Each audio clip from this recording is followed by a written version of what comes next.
Good morning. Welcome to the second Legislative Forum of 2018, sponsored by the League of Women Voters of Johnson County. My name is Eliza Willis, and I'm a member of the League. The League is dedicated to educating voters on political and ballot issues. We encourage informed citizen participation in government. Membership is open to both men and women aged 16 or older. We invite you to join us. There are brochures about the League on the table outside the room. These forums are designed to give local citizens an opportunity to discuss current state legislative issues with their elected officials while the legislative session is underway. The co-sponsors for today's forum are Sierra Club, Environmental Advocates, Clean Air for Everyone Coalition, and 100 Grannies. I'd like to introduce our legislators, beginning with our three senators. Kevin Kenney, District 39, at far end. Bob Dvorsky, District 37. Joel Bolcom, District 43. We also have 5 representatives from the House here. David Jacoby, District 74. Mary Masher, good morning, District 86. Vicki Lensing, District 85. Bob Kaufman, District 73. And Amy Nielsen, District 77.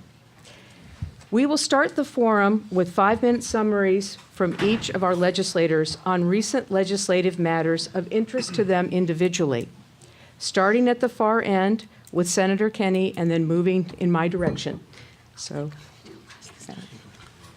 thank you.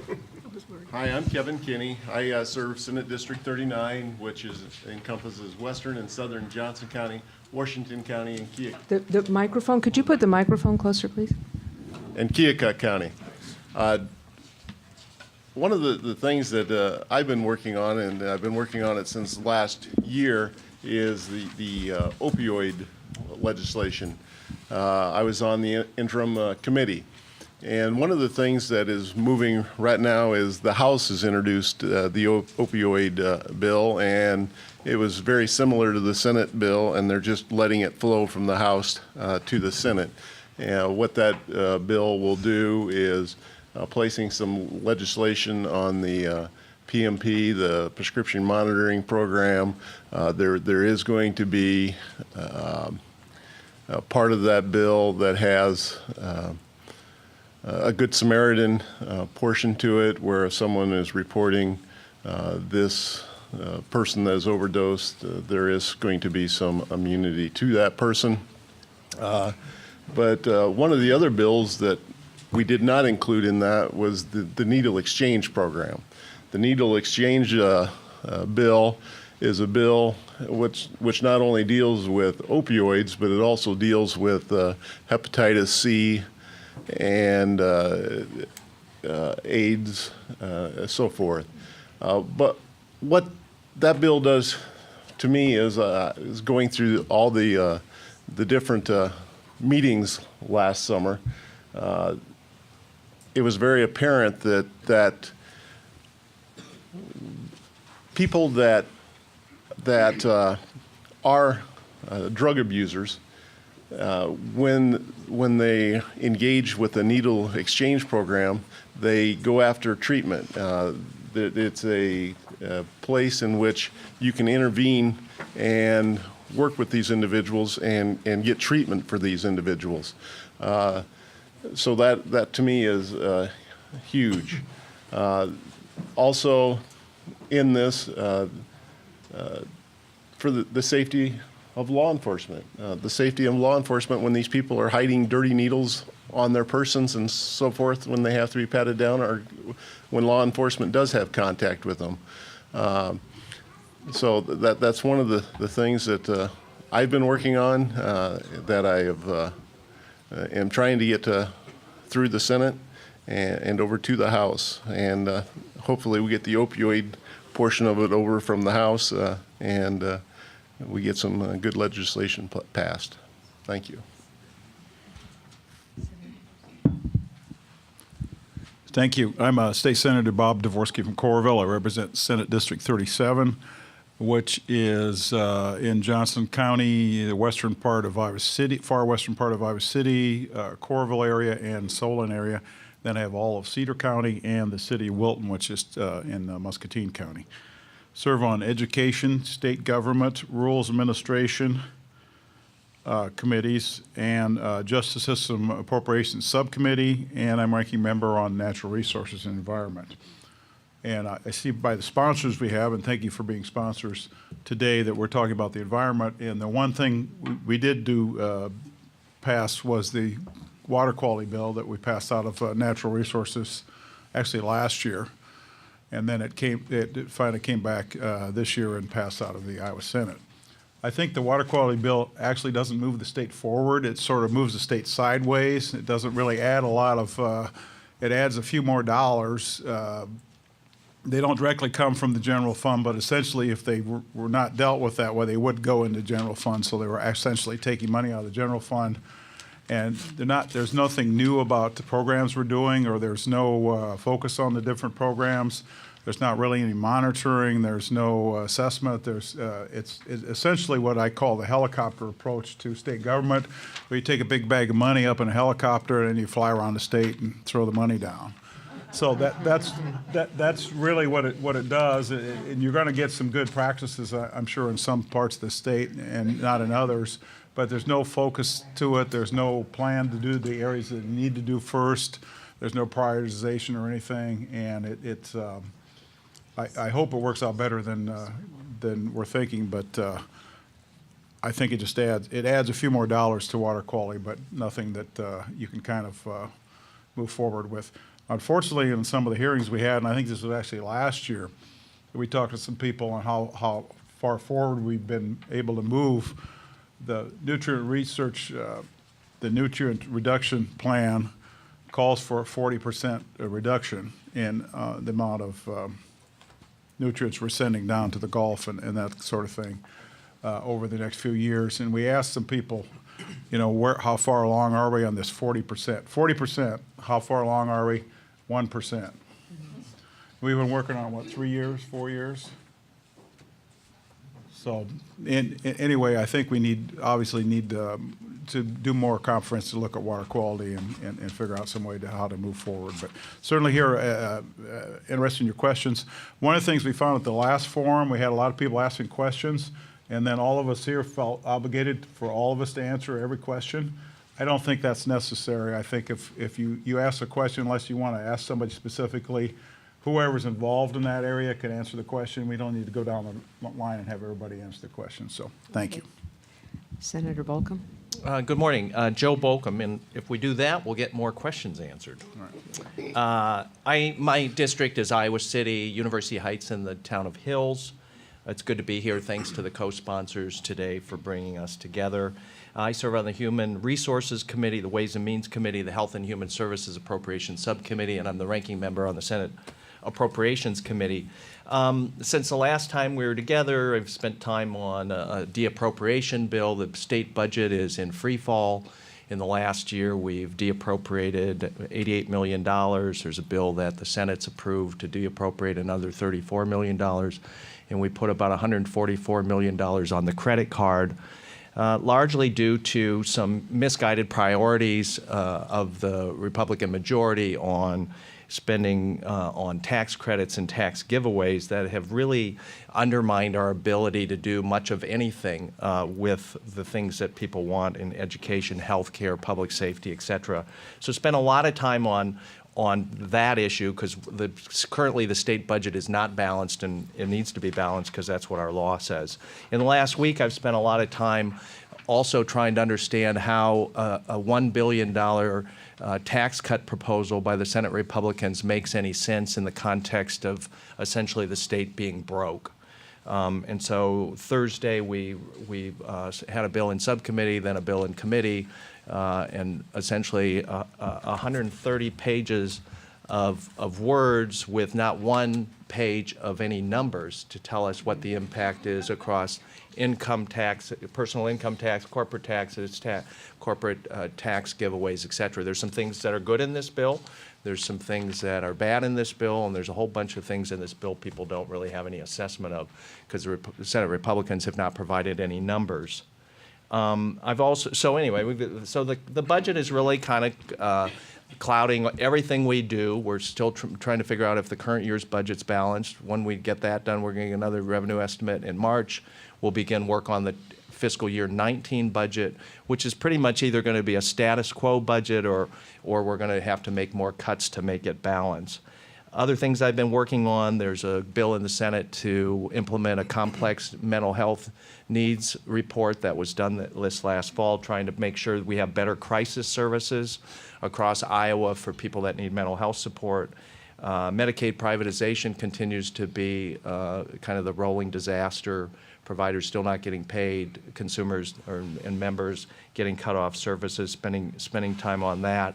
In terms of the environmental stuff, as it focuses on the budget, DNR it took about a 13% overall budget cut last year. One of the things in one of the de-appropriation bills in the Senate, the governor proposed some de-appropes, the Senate Republicans proposed some de-appropes, and the head of the Department of Natural Resources said if you make our de-apprope more than $400,000, which they get about $12 million from the state, we'll have to close 2 state parks. So it's pretty dire. I mean, we're in 8 years of no Department of State government getting one new dollar in appropriation for the most part. So if you think of DNR, the health department also took about a 12% overall reduction. The state health department, which, when you think about the environment and health, we want to have a good, strong investment in a good, clean environment in our public health program. So I look forward to your questions this morning. I'm sorry my report's a little dark. Okay, thanks. Representative Jacoby. Thank you. Before you leave today, please sign my petition for the League of Women Voters to have the House go before the Senate. So just kind of throwing that out there. And not to continue on the dark side, Dave Jacoby, and welcome to the Coralville Public Library, the center of the district I serve. Last week, I came upon an article about a young man who's living in Washington, Iowa. In fact, he was 23 years old, and he died of a fentanyl overdose. And what was interesting about the story is that this young man isn't someone that you would picture as a druggie in the corner or a dilapidated bathroom. He was a young man who was a high school football star, was a college football star, and there may be some CTE involved too. They still don't know. But his mom was the director of services for the school district, and his dad was a police chief. And it showed the struggle that they had over 4 or 5 years to find services for their son, Taylor.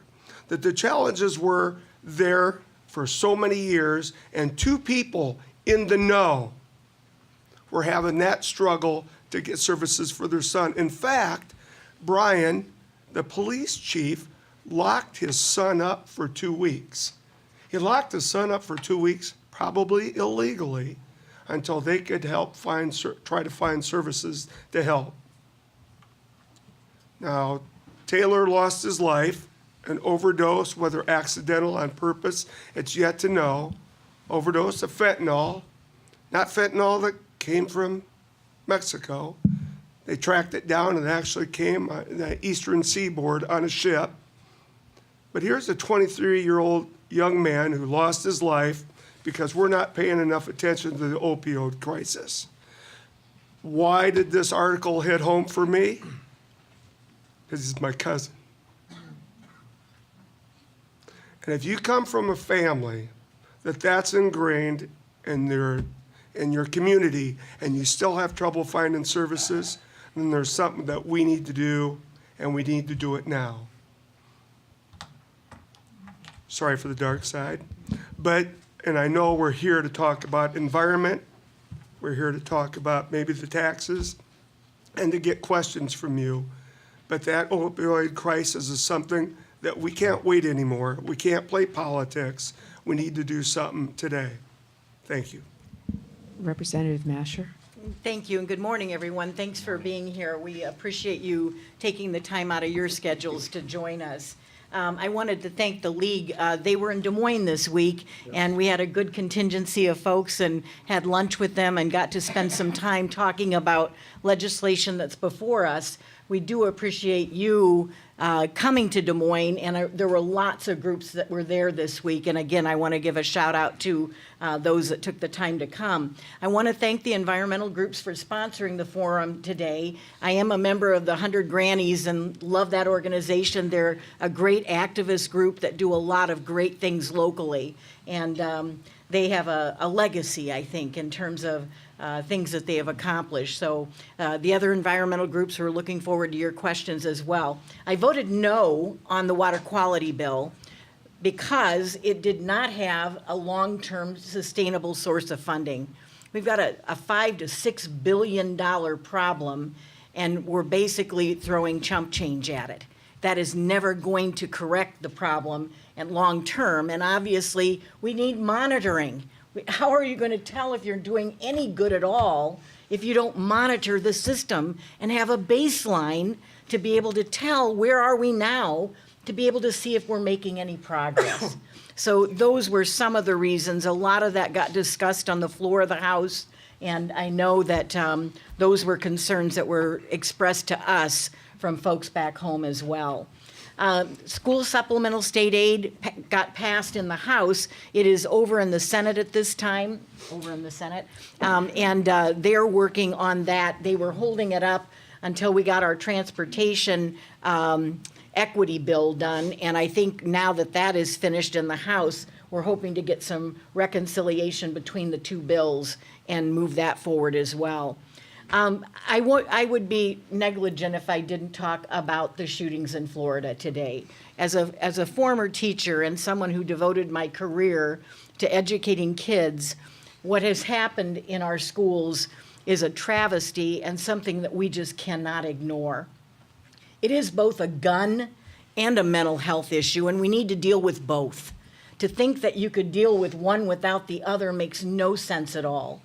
I want to thank the students who walked out of class and went downtown and protested in a peaceful way and identified that they're concerned about what isn't happening in terms of safety for themselves. And I think they need to know that many of us are working very hard to change some of those things in the state legislature. We will not give up, and we hope you do not either. And I think your voices are important in this discussion and debate. Arming teachers makes no sense to me at all. And I look at some of the things that are being proposed and I think, in what world would that make anybody safer? I love the Florida teacher who said, "You mean to tell me you'd give me a gun, but you won't give me a guidance counselor?" How does that make any sense at all? That is not going to solve the problem. So I again, thank you for being here this morning. I did want to do a real quick on a issue that League has worked on for some time. Beth Wessel-Chrishell is a legislator from Ames, and she got a letter from one of her constituents regarding the voter ID bill. And I just want to read a portion of it. "My name is Taylor Blair, and I moved from Madison, Wisconsin to Iowa in the summer of 2016 to attend Iowa State University. Of course, one of the first things I did was register to vote.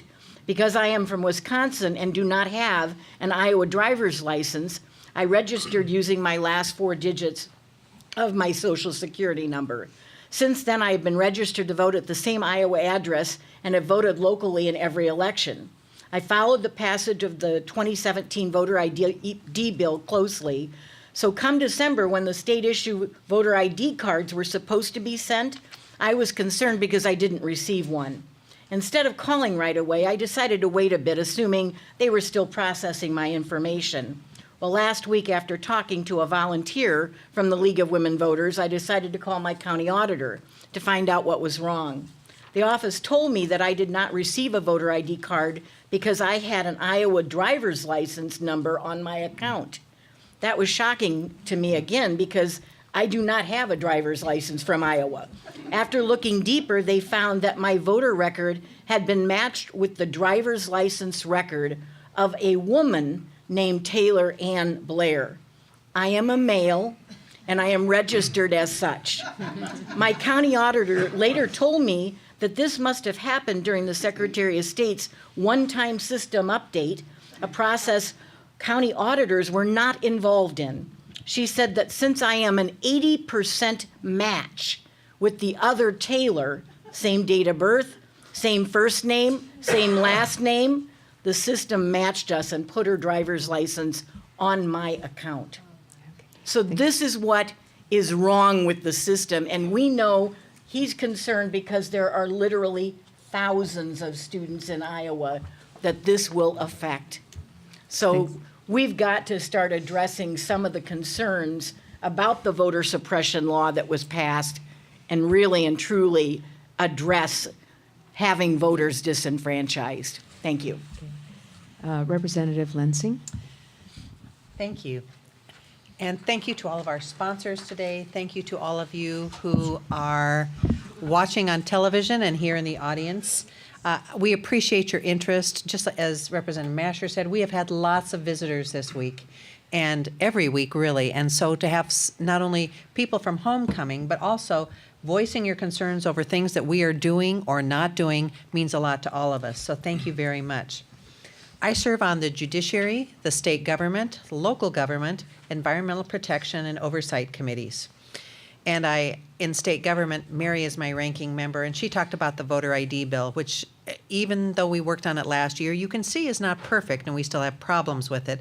And I think for a lot of us who worked on the bill, that's a huge concern, because these are the things we warned about that are happening, and we can't let that continue. So we need to be vigilant. And I think if any of you have problems, please let us know, because that underscores what we have tried to put forward, and obviously it's not working.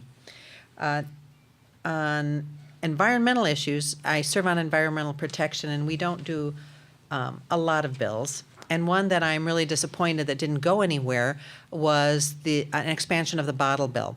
Representative Andy McKean had both Democrats and Republicans that signed onto the bill. And though it was a modest bottle bill, it at least expanded the containers that would qualify, which is something the public has been asking for years. And it also gave a 1 penny increase to redemption centers, which are struggling. And of course, it wasn't supported by grocers or beer distributors, usual group. I think for the public, it really has started to address some of the concerns the public has. Unfortunately, the bill didn't go anywhere. It is dead for the season. And I've been in the legislature long enough. We have had bills like this, similar to this, every single year that we just can't seem to get anywhere. And I really thought because there was so much push by the public, it would see the light of day, but it did not. I appreciate Representative McKean. He's a Republican. He worked with both sides to try and get this out there. So at least there is a continued discussion on it. We just need to get some action. The other committee that I'm Representative Kaufman is the chair of is government oversight. And we have been doing the investigation into the Iowa CN, the Iowa Communications Network. The director was removed from his position following the discovery that a lot of money had been misused. He committed fraud. He hired people who were did not have the qualifications to be doing what they were doing, and basically manipulated not only the numbers and the dollars, but how the department was run.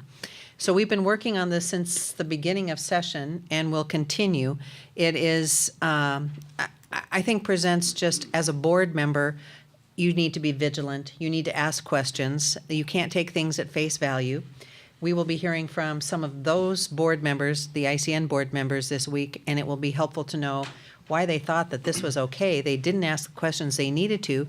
This director also kind of held his employees hostage by threatening their jobs, so it begs the need for whistleblower protection laws, and also just how something in state government could go so far with no one catching it.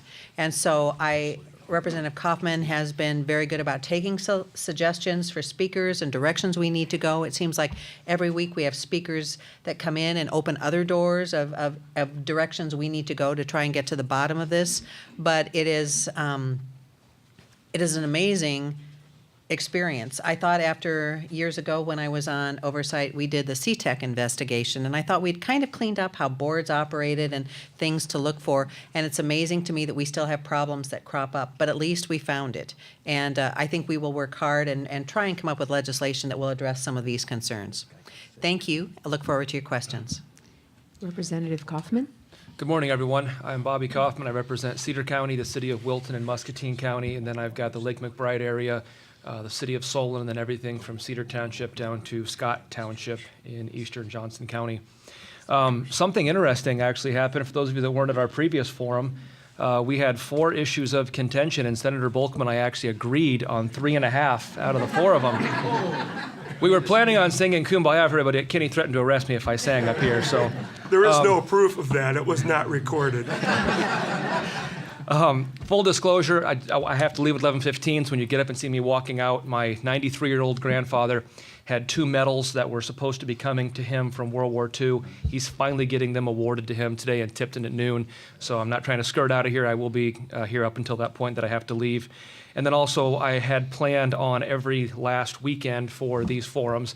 And so when this one for March got moved to the 17th, which I completely understand why, I'll be in North Carolina for that as well. So not trying to skirt out on these. I actually enjoy these more than I do my own individual ones. Representative Lensing is very correct. We are working together on the Oversight Committee. That's the way the committee is designed to be. It's not supposed to be partisan. We're supposed to be working together. Flat out, I'll just to tell you that she's done more work than I have, and I appreciate that. We are trying to get at the core of how was this able to be done, and then more importantly, we're going to introduce multiple study bills to correct any future agency that might try to act in this nefarious way. 3 quick things I wanted to mention: a bill that I got passed, a bill that thankfully did not pass, and a bill that I'm pushing to pass.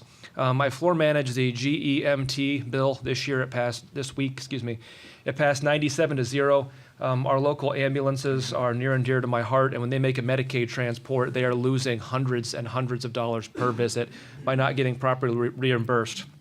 This bill would apply a waiver to the federal government to fully reimburse our ambulance services for each time they make a ambulance visit for a Medicaid patient. The possible dollars to the state is going to be $8 million. A bill that I was vehemently opposed to publicly that did not make me very popular with my party has died. The vouchers bill was something that I was vehemently opposed to. It wasn't just me. There were several people, including everyone up here, that were opposed to it, but that bill did go away. And then a bill that's live out of both judiciary committees in the House and the Senate that's very important to me is the animal abuse bill. And there was an attempt to extract breeders and the pet stores out of the abuses. They were not held harmless. They have to be treated the same way as an individual. And as far as I'm concerned, anybody that's predisposed to torture or hurt a puppy or a kitten is probably going to grow up and graduate to people. And so for me, I see this bill not as livestock versus pets. I see this bill as a mental health issue.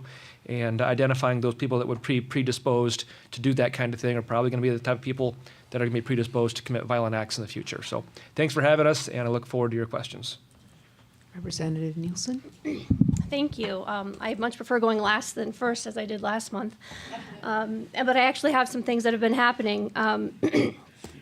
I was really geared up to talk about chronic wasting disease today. I was super disappointed nobody asked me about it at our last forum earlier, so if any of you want to ask me, please. I've done a lot of research, and I'd like to show off a little bit.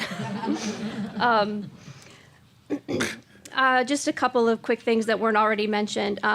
In the House, we passed a bill that would recognize American Sign Language as a world language for our high schools, and I think that's really great. I know my youngest daughter actually said she would be interested in taking that as opposed to French or Spanish. So I thought that was great. As Representative Kaufman talked about how important our ambulance service is, I wanted to bring up a bill that he's actually helping get through local government. It did get through local government that I was working on to make EMS an essential service. Something that I've just recently learned about. It's quite a crisis in the rural areas where it could matter where you live, if you live. Sometimes takes up to 20 to 25 minutes for ambulances to respond to emergency calls, putting people in pretty precarious situations of having to decide if they're going to sit there with their loved one who is having a health issue, or if they're going to get in the car and try to drive them to a hospital, which is probably even more dangerous. We also, in local government, passed a bill about allowing assessors to send their tax notices electronically, which I think would probably make a lot of you here in Johnson County happy. So it would be an opt-in, which is, I think, the best way to go. And other than that, I just look forward to hearing your questions. I do want to thank the league members who came up to Des Moines this week. It was great to see all of you. Okay, great. Well, thank all of you. Thank all of you for your legislative updates and speaking on the issues that you've been working on. At this time, we will begin questions, starting with one from the league and one from each co-sponsor, followed by questions from members of the audience. In order to maximize the number of questions, you will be timed, and I will be the enforcer. You have 1 minute to state your question. If after 1 minute you have not stated your question, I will prompt you to do so. Please be respectful. As you come forward, please speak directly to the microphone, into the microphone, introduce yourselves, and if you are representing an organization, tell us which one. You may direct your question to any of the legislators, and I think it's a good idea that perhaps not everyone answer every question, but if you feel compelled to get an answer from everyone, you certainly can ask for that. If you have a second question, please wait until others have had a chance to ask theirs. Legislators each have 2 minutes to respond, and I want to point out to the legislators that the timekeeper is right here, so look over here sometimes. Yeah, she may want to move a little more in the center. Out of respect for all present, please do not interrupt speakers. So I'll begin with the lead question, and Senator Dvorsky and Representative Masher already anticipated this question, and I'm not sure whether they would want to add more to this or we'd like to hear from other legislators on this issue. Governor Reynolds has signed a new water quality bill that promises to direct $282 million towards cleaning up Iowa's streams, rivers, and drinking water. Can the nutrient reduction strategy on which the bill is based and the funds provided by the legislation bring about significant improvements? And we've heard mentioned the idea of monitoring. I think we'd be interested in hearing if there are other ideas about how to give force to this legislation. The money will be taken from the general fund, as Senator Dvorsky mentioned. What other funding will be cut to pay for the water bill? So who would like to? So about $20 million a year Iowans pay, that we pay a sales tax on the tap water we take out of our home, and that $20 million is currently in the general fund being spent on things like education and healthcare, all the things that we fund in the general fund. And then there's $15 million a year that comes from the infrastructure funds. Those are gambling profits that come to the state that go to build dorms and buildings on our region's campuses. They go to take care of state buildings. Think of bricks and mortar with that fund, and that's $15 million. So there'll be $15 million less to keep up with all the infrastructure of the state. So it's a diversion of money that's currently programmed to solve this really big problem over here that we all agree is a problem, and we need a sustainable source of funding. So if you have a big old problem, you ought to find some big new money to deal with it. And so that's one of, just generally, I think people are concerned about that. Some of the money goes to cities to do water and wastewater. Some of the money goes to on-farm practices.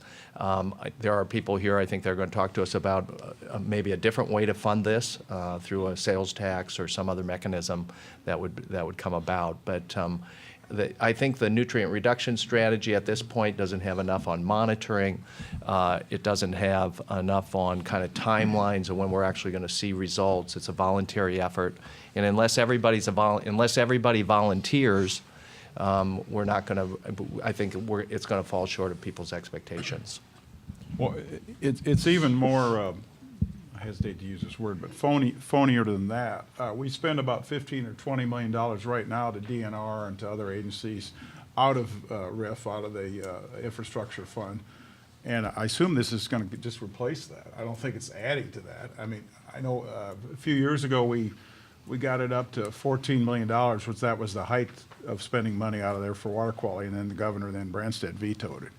So I think they're just shifting money around there. So that means there's only new money coming in is probably $20 million that mostly urban people pay on their water. So it doesn't really have a good funding mechanism, doesn't do monitoring, there's no accountability. Can it bring significant improvement? No. Which is why, and I think Mary outlined the reasons why she voted no. I would echo that, because if it's not going to do anything, why are we passing something that doesn't have the strength to do something? You've heard we don't have the money, there's no monitoring, there's no oversight. And this is a problem that we have to deal with, but we need your input. And frankly, the public, again, is really concerned about this.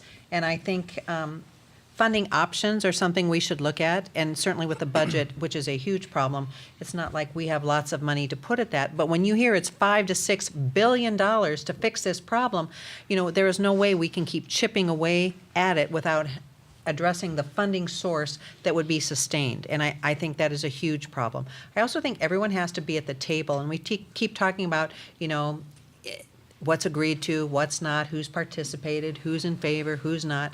And I think part of that is why it's voluntary. I think unless we make a move to make it more than voluntary, we're not going to get good results either. Well, I'm probably 100 to 1 in this room, but I would respectfully disagree. Does the bill go far enough? No. Is it going to solve the problem? Absolutely not. But it is a start. And a couple things that I want to bring up that have been left out of the things that have been said so far is that for each dollar that is brought forth for farm improvements or for management practices, for nitrate reductions, those don't get just handed out like candy. They have to be approved projects where farmers have to invest their own money to leverage those state dollars. So if you get a $20,000 grant, the farmer might be required to put $60,000 of his or her own dollars in there, therefore being an $80,000 expenditure. So that's part is left out of the funding. Secondly, I keep hearing there's no accountability, and I would agree there's not enough. But to say there is none is just physically not accurate if you follow the bill.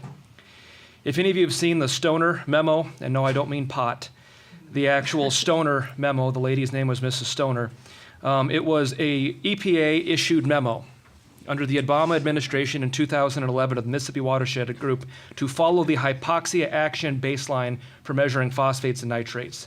That requirement is in the IDOL's approval of projects that are brought forth by farmers. So enough accountability? No. Zero accountability? It's not true. Any other comments? Okay. Thank you very much. We'll turn now to the four co-sponsors, starting with the Sierra Club. Good morning. My name's Tom Karsner. I'm with the Iowa City Area Group at the Sierra Club. And I would like to hear Representative Kaufman's answer and anyone else who wants to chime in on this. My question is about Senate File 2311. I think it could otherwise be called the Utilities Gift Registry Bill. It's an attempt to deregulate and do a lot of other things to lessen mandates on our state utilities.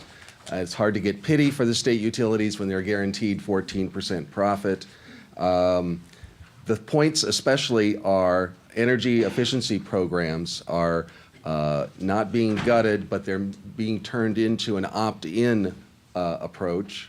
It's also making it more difficult to install solar panels on residential homes, and a different pricing scheme for solar energy. And in the tax bill that came down, it removes tax credits for wind and solar. They are great economic development programs. Okay. My question is, do any of these ideas help slow climate change, or are any of these ideas good for Iowa consumers? Real simple. I oppose that Senate bill, and their tax plan is goofy. One of the things that solar, especially in my Senate district, which has Washington and Keokuk County, that is, I believe, the #1 solar county, or Washington County in the state.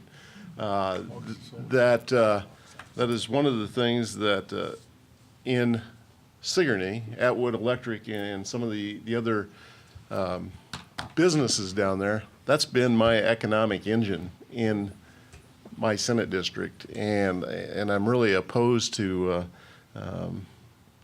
changing this at this time.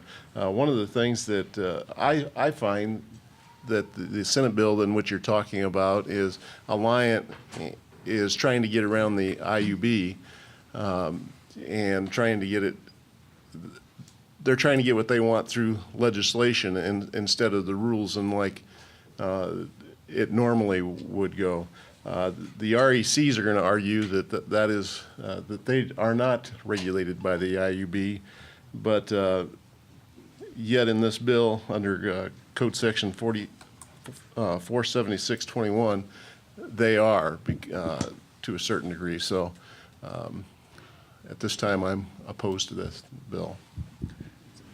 Since about 1990, the state has had some of the best energy efficiency programs in the country, and it's a result of legislation requiring mostly our investor-owned utilities a requirement that they have to spend a certain amount of money to help you and I and businesses, commercial, industrial, save energy. And it's probably the biggest reason why Iowa has some of the lowest utility rates in the country. Believe it or not, our electricity rates are some of the lowest in the country. And the savings that we've seen as a result of those programs that we all have benefit, we've been able to avoid the construction of new power plants. If we don't save energy, the utilities are forced to go out and build more production.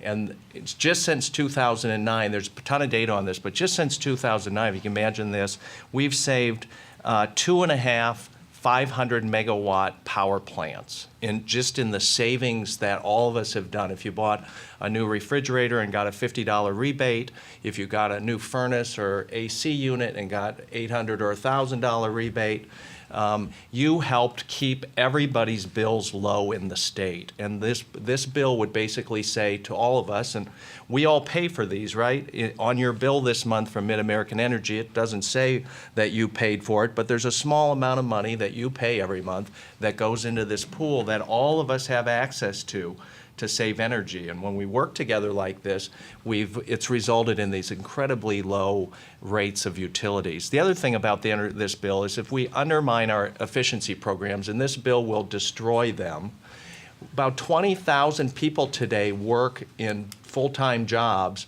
working to do energy efficiency improvements for businesses, for industry, for all of us. And those are really good jobs that we don't want to lose. So if this bill passes, we are going to see a generation of utility rate increases going forward. We're going to lose the momentum at a time when climate change is obviously right in front of us, and energy efficiency, as the governor's energy plan says, is the #1 thing we should do. So it's going in absolutely the wrong direction, and we should do everything we can to stop this legislation. Anyone else want to comment? Okay. Next question will come from environmental advocates.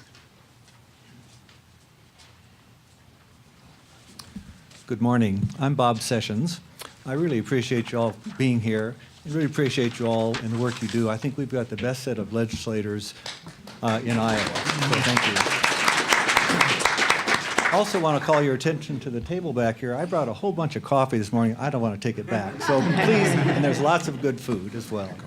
I'm going to talk for just a minute about water quality from a little bit different angle, and that is CAFOs, or Concentrated Agricultural Feeding Operations. The Iowa Policy Project just reported that there are more than 10,000 permitted and possibly another 5,000 not permitted CAFOs in the state of Iowa. That more than quadruples the number since 2001. And CAFOs have a lot to do with the water, the air, and the soil degradation that's going on in Iowa. There's also a situation made worse by a new law that severely limits the ability of communities and individuals to sue for damages and eliminates the consideration of evidence-based health effects research in courts, which I think is abhorrent, okay? So my question is, and I'd like to address this especially to Dvorsky, Bolcom, Masher, and Lensing, what can we do as citizens, and what can you do to create better policies regarding CAFOs, given this very, very bad expansion of large confinement animal operations without proper regulations?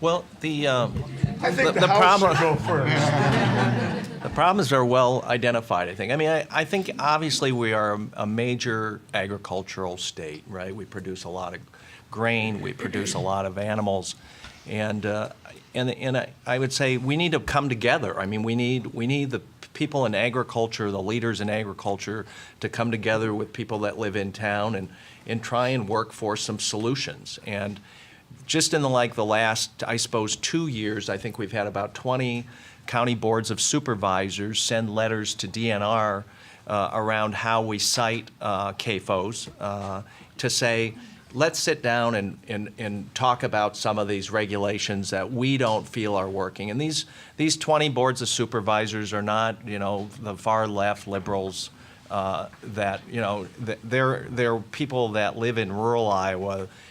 Many of them are Republicans, and this isn't really a partisan issue. But I think we need the ag interests to be willing to come to the table and begin to work in a serious way about this. I mean, we have this thing called the master matrix. It's kind of the rules about where you can cite and where you can't cite. There are a number of things that ought to be fixed in it or changed in it. It hasn't been, I don't think, adjusted since the day it was created. But I think it's really hard to get things done when the ag interests just kind of say are unwilling to sit down and talk. And I don't think there's going to, so where are we? We've got 20 boards of supervisors, a lot of concern out there. There's no real meaningful effort, I don't think, this session in the legislature, notwithstanding all the concern about this, that we're actually going to see a bill. The Republicans control the legislature now and the ag committees. I don't see any bills coming from them. But I think we are going to continue to be an ag state, and it's just time that we sit down and begin to work through some of this. And I think, piggybacking on what Joe said, when that matrix was created, I think there was a group of, I want to say 13 people that met for weeks or months to create that. And no, we have not revisited that, but my point is, you need everyone involved to sit down at the table. And so if that is antiquated, if it needs to be fixed, then let's put together a group that can do that. And I think it's probably more, I hate to say it's more of, I don't think it's a partisan issue, sometimes a rural-urban issue, but I think it impacts all of us. So let's work together on this, and let's get everyone who has a bite of that apple to sit down and talk about it. And I think over time, we hear when there's a problem, it would make more sense to put things in place so we don't have those problems. And I think the counties have kind of picked up the slack, the supervisors, whether it works or not on the citing issue, but that appears to be a big one. And it's not until one wants to move in next door to you. I think for a lot of people, they're not aware of it until it's suddenly going to move in next door. And I think we need to do a better job about evaluating where we are and where do we need to do. If we need to tweak or expand on some of these things, then let's do it. But let's get all the people at the table who need to be involved. So, Bob, I would say that the matrix is broken. When 97% of all applicants are approved, regardless of whether the county supervisors are opposed, the citizens and the people in the community are opposed, despite the fact that it may be on very temperamental topography that will jeopardize the water systems, it's ridiculous. And we have not revisited that and need to. So here's the one solution. It's called 2018 elections. Yeah. You need to nail people on the issue, and you need to go outside of our Johnson County area. You need to help candidates in other areas who support what you're attempting to do. And I think the majority of Iowans support what you're trying to do as well. We just need to make sure we get the right people elected so that they can represent their areas and do a job that needs to be done in terms of cleaning up our water in Iowa. We know we're contributing to the enormous Red Sea down in the Gulf area, and we have done that as a state and have not been held accountable for that. That's on all of us. And we need to elect people who are willing to take it on and actually vote to support our efforts to improve the matrix and do what is right.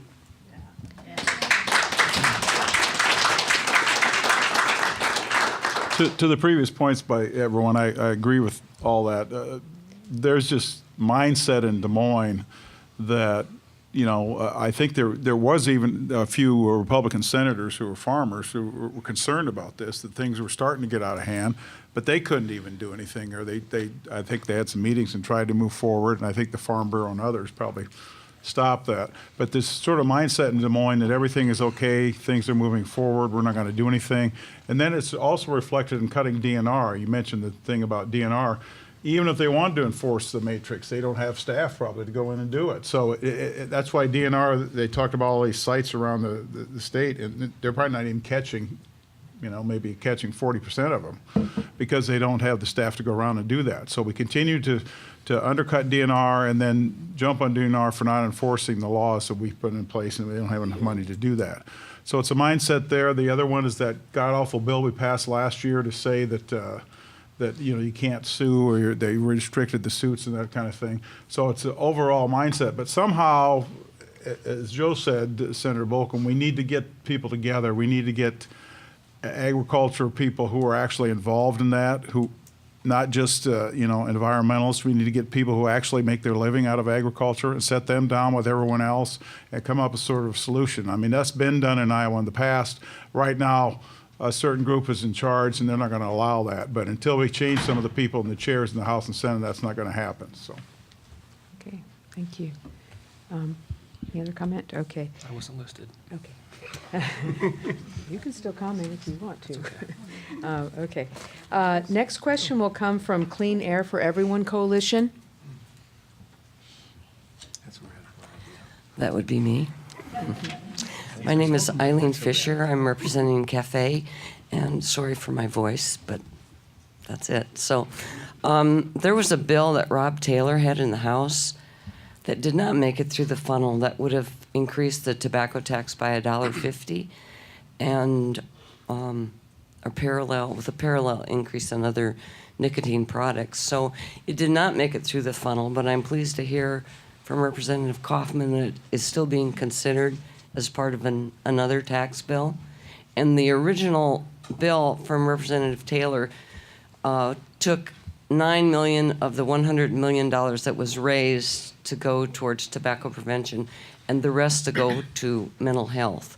So it seems to me that we have bipartisan agreement on mental health. So I'm wondering, Bobby Kaufman, if you would try to make sure that those issues are still, if they do pass the tax, that they still provide funding for those. Yes, since I'm your state rep, Eileen, I'm happy to answer. The consensus among the Ways and Means Committee in the House on the Republican side has been not to do 10 little tax bills like we usually do every single year. There were several Republican-based bills that weren't even considered in the committee because the goal is to do one large comprehensive tax bill. And I've communicated with Representative Taylor, the general, my Ways and Means chair, and I'm happy to say it in front of a recorded audience today that I would support and will push for that being included. I think it does have bipartisan support. Okay, great. Last question from a co-sponsor, 100 Grannies.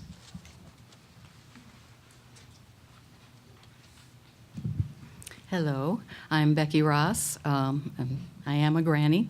Thank you for answering the CAFO questions. Thank you for being here. We were concerned about CAFOs too, but we have another question. So, single-use plastic is an enormous problem worldwide that most countries have acknowledged. Plastic kills wildlife, sea life, leaches chemicals into the earth and water, and has fouled our oceans almost beyond recovery. At the least, we in Iowa need to eliminate single-use plastic items. Would you support a statewide single-use plastic bag ban? Do you want to direct that to individuals or? I know Mary would support that. Anybody else that has some feelings about that? Sure. I support. Well, we did just pass last year the preemption bill, which dealt with the minimum wage, but it also had a piece in there that banned local entities from banning single-use plastic bags. So I highly doubt that there's a whole lot of appetite to do something like that statewide, unfortunately. But yes, I would. Well, I thought that was about local, that locally we couldn't have a ban. So I thought if we go statewide. It is. That's why I said I doubt there's anything that we could get done statewide, but because of that. But yes, I would be willing to look at that. Well, I mean, we've talked to our recycling people here in town, and plastic is a huge problem. It is. I mean, do we need to do more education with our legislators? Probably, yes. You know, one of the things Granny's has done is worked with the local stores. So you've approached Hy-Vee. I know you worked with New Pie. I know that Lucky's does all paper and no plastic. I know that, and I assume, I don't know about Trader Joe's. Does anybody know what they are doing?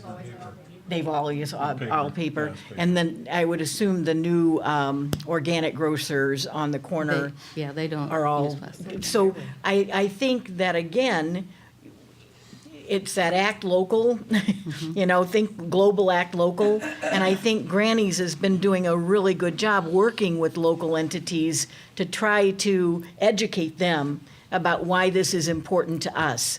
And hopefully we can expand that as time goes on statewide. But unfortunately, the makeup of the legislature right now, Amy's right, there is no sentiments towards trying to do something statewide, but with different people in there, there may be. And again, that comes back to a 2018 election. Okay. I think I mentioned that. There's a theme, and we just need to be asking people, would you support a ban? Right. A statewide ban, and finding out where candidates weigh in on that. Okay. So thank you. Thank you. Would anyone else like to comment? Okay, thank you. So now we'll take questions from the general audience. Thank you. I'm Lori Rotlin, and I am a mother, and I happen to be on the Iowa City Community School District, but today I'm asking you a question with my hat on for my paid job as a social worker in the emergency room at the University of Iowa. So as a social worker in the ER, I have firsthand opportunity to see the inadequacy of the mental health system in our state, particularly with young adults and our children. We have a severe shortage of beds. It's a very frequent occurrence that we have children and adults as well waiting in our emergency room for days to get a bed, and we frequently transfer them to other hospitals across the state, even as far as Council Bluffs and Sioux City. It's a real problem for many reasons, not only for the children and the families, but also it's a very poor utilization of healthcare dollars. And as we were reminded with the tragedy in Florida last week, it's a societal problem that's very expensive and very hurtful to our society. I appreciate the legislation that you are working on or have passed about the suicide education for teachers, but I'm wondering, beyond just identifying children that have mental health issues, what are you doing to improve and to increase the services and the beds that are available to serve these children and adults in our state to make this situation better? And I'm hoping to hear, especially from the folks that I didn't hear from yesterday. I did ask the same question yesterday at the ESC forum, so I'm hoping to hear from the others of you today. Thank you. Okay, thanks. I'll try to be brief. I've got 3 responses. I don't want to go over my 2 minutes before I get the hook, but there's a private component, a public component, and then a piece of legislation for this session component. The private component last year was that there was a mental health bed that was trying to come to Bettendorf multiple times that got turned down by this obscure certificate of need board. We finally got them to break that free, and we're going to see a 93-bed facility come into Bettendorf that's going to take Medicaid patients, and I'm hoping that that sends a message across the country that the state of Iowa is open for business, that mental health institutions that want to come to this state are no longer going to get turned down. Number 2, in her State of the State, the governor proposed regional mental health centers, and the key to that obviously has to be funding. Part of why I'm supporting Eileen's cigarette tax idea is because a lot of those funds would go towards any additional state funds that we would allocate to have a place for people to go to check in both short and long-term care for both children and adults, so that we're not going through the never-ending cycle of our hospitals and our prisons being used as mental health facilities. So we don't have the bill before us. I won't have a funding number for you until March 5th, but there's a private way to do this of letting the individual companies that want to do this come in, but also a public component that we as a state need to act on this year. Well, it's beds, it's professionals, and it's payment. And until we correct the Medicaid mess, it's very hard to get to the other two steps of professionals and beds. There are some bills coming in front of us here in the next couple weeks. We have local champions, a lot of people in the room, a couple that aren't here today, that have worked all week on some legislation in the House and Senate. But until we clear up the Medicaid mess, it's hard to get to the other steps of beds and professionals, and what we need to do to help more people get licensed as care providers, and what we can do through the university as far as there's even a thing in our code that blocks someone who's becoming a mental health professional from working with someone until they get their full certifications. So what happens is, even though they're practicing or going through an internship, they can't actually do 100% of mental health services. And guess what? They can move to another state and do that and get started. We need to get them started right here when they're doing their internships, so they can stay right here in Iowa. Okay, next question. There was a work group last fall to make a bunch of recommendations about improving crisis services, mostly for adults. We have a really kind of ragged children's mental health system. There's been a lot of talk about ways to do stuff about it. And these are not new issues, right? I mean, doing a better job with people in crisis would stabilize them if they need more support, subacute bed or a longer-term intense residential bed. We just haven't made the investment in it. As Representative Joe Kobe said, Medicaid privatization is kind of unraveling the mental health system right now. So they've got that big force over here. And we've kind of outsourced, beside this committee coming up with these recommendations, we've kind of outsourced the planning and the vision about what our system ought to look like to these insurance companies. And they're really in their job. It's our job to, as policy people, to say what we want and then go out and do it. In the face of the budget crisis we're in and the proposals to cut taxes, you know, the problem with moving ahead is we need money. If you want to do new services and hire new people to do a better job of supporting people in crisis, it costs money. And that's where we have not, you know, that's where the legislature and the governor have failed. And now the notion that we can cut $1 billion, or the governor's plan to cut $500 million of state revenue a year, just does not square with the jargon about we're going to pass a bill, it's going to establish some new services. Without the money, we will be having the same conversation again next year and the year after that and the year after that. So as the Republicans look to craft a budget for 19, people ought to be asking, where is the new investment in mental health services for both adults and kids? But I think it's more than beds. I mean, that is obviously a problem we've talked about. And for the schools that are school districts that can afford to have counselors in the buildings, that's a great step. But it goes back to, you know, our kids, when they're in school, spend most of their day with their teachers. And so then we're putting that on the teachers to recognize the red flags that we sometimes as parents miss, indicating our children are struggling. And so I think we've got to look at the big picture on this. So I agree, I'm supportive of the suicide prevention training for teachers, but once again, that's one more thing we're putting on teachers.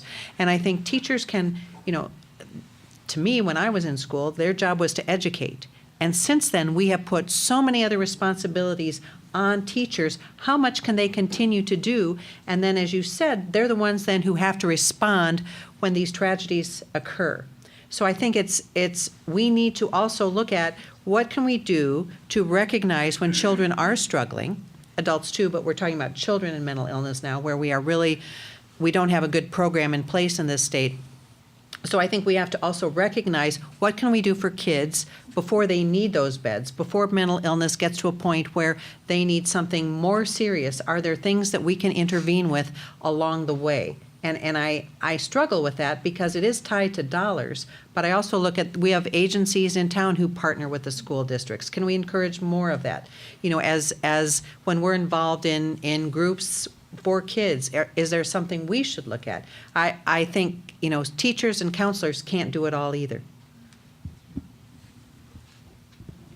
One of the things that Representative Kaufman had talked about is the private companies coming into Iowa.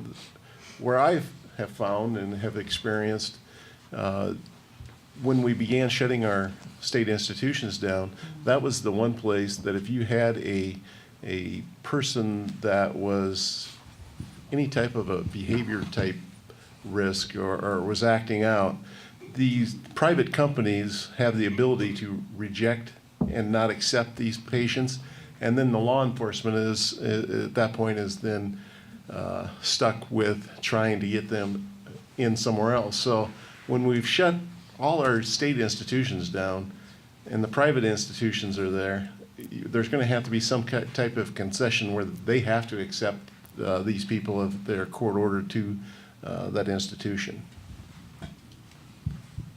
I have an overarching question. I just don't, and I guess I should know this, having been in the legislature a long, long time, is there just a mindset, and maybe Representative Kaufman can speak to this, is there a mindset out there in rural Iowa or different parts of the state that mental health is still the old stigma and you don't want to talk about it or you don't want to do anything about it? Or why is there not, you know, this kind of thing going on across the state, because there are so many problems with it? Aren't there people coming at forums and Osceola or somewhere and talking about mental health? Why did most of the legislators don't see this as a problem? Why is that out there? Why is there this sort of attitude?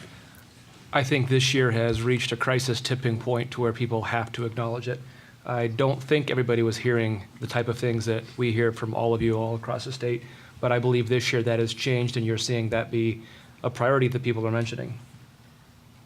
Well, you know, we talk about a lot of things in these forums here in Johnson County and almost as many in Muscatine that Representative Kaufman and I go to, but apparently across the rest of the state, a lot of these things just aren't brought up, and nobody seems to know anything about it. It can't be that different, you know? I think it is that different. There's a lot of forums that people go to in rural Iowa where two people show up. But I mean, there's there's still those issues out there, though. But what do? Just ignore the issues and say that's a family problem, or I can't speak for them. I don't know. I just don't understand that mindset. Until we change that, we're not going to get anything done, other than, you know, the election of 2018. Simple statement, farmers are one of the highest suicide rates Right. in the country. And I don't know that people recognize that or know that. But when you look at mental health issues, and there's a stigma about talking about it. And I think that's part of it too, having been raised in a farm family and knowing neighbors and people who have suffered with that. There's this whole thing of you just don't talk about it. And they suffer silently and oftentimes at the expense of their families. So that it should be an issue in rural Iowa because it certainly is affecting them. Okay, next question. Hi, my name's Lynn Gallagher. I live near Solon, and I'm also a member of the 100 Grannies, and I just had a follow-up about CAFOs. In addition to putting our environment at risk, CAFOs put public health, quality of life, and property values at risk. And as far as where they're located, Chuck Gipp even said when they were trying to put one up there in the karst topography in northeast Iowa, it's the worst place in the state to put one. He said if you could put one there, you could put one anywhere. Well, they put one up there. So I have a question, and I'd like everybody to answer it. Would you support local control of siting of CAFOs? Would you give the counties control so they can say yes or no? Thanks. Yes. Yes. Yes. I've supported that for a long time. Yes. I would give them some control, but it's going to have to be together. I would agree. There should be some partnership between DNR and the locals, and I don't think there is one right now, so. Representative Kaufman, you said you'd agree with what? With Senator Kinney or with everybody else? With what Senator Kinney said. Okay. Good morning, everyone. My name is Susan Chalot. I live in Iowa City, and I'm chair of the Iowa Natural Heritage Foundation Board of Directors. And I'm here today to ask about an issue that hasn't really, a solution, I would say, that hasn't really been raised yet, and that is the Iowa Natural Resources and Outdoor Recreation Trust Fund, which was passed by more than 60% of Iowa voters in 2010 and was to be funded by a 3/8% of a sales tax. And would benefit the entire state, not just water quality, but parks, DNR, recreation, the REAP Fund. Representative Kaufman, you've said that you would support funding I will. I would like to know if you think it's possible in this session to finally get the trust fund funded and to benefit the rest of the state with all of the outcomes that this generate in perpetuity. Well, I didn't just say I'd support it. I co-sponsored a bill that did just that with 10 Republican co-sponsors last year. It wasn't a perfect bill, but I don't just say it. I actually put a bill forward. There is more motivation this year than ever to do it. However, there are still a group of people that are opposed to any tax increase.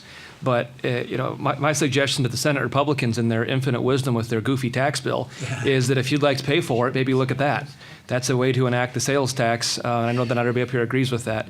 But 63% of Iowans said yes, and if I get the chance to vote for it, I will be an absolute yes. Thank you. Next question.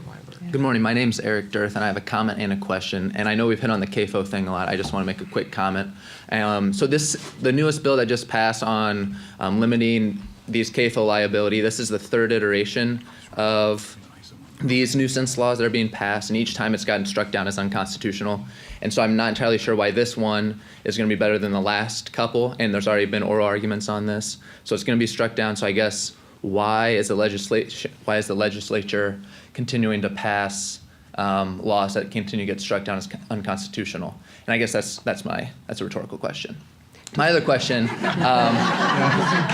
That's a question of You got 30 seconds. Yeah, my other question is for Senator Bolcom and Senator Dvorsky. So correct me if I'm wrong, but I think you have introduced a bill requiring rate-regulated utilities to purchase a certain amount of solar energy, and I'm assuming that's not going to really go anywhere. And what's the biggest hang-up right now to having this type of legislation passed? What can we do to make sure that we're going to continue to develop our solar energy production in our state? Well, I guess it's actually, to be crass about it, is the power of Alliant and Mid-America. I mean, Alliant actually has a new lobbyist. They had a lobbyist who worked there for years, and he, retired, and they have a new lobbyist, so they're using their newfound power to do things. So, and they have, probably a majority to get some of those things done. Iowa actually had the first mandate for renewable energy in the country back in like 1983. We said we should have 105 megawatts of renewable energy. Now we have probably pushing 7,000 megawatts, largely wind.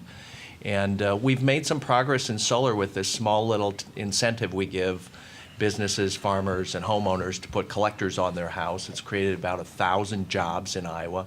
And this tax thing in the Senate is going to basically kill that. We've had for like $21 million in our support through these incentives. We've gotten about $170 million in private investment, people putting their own money in.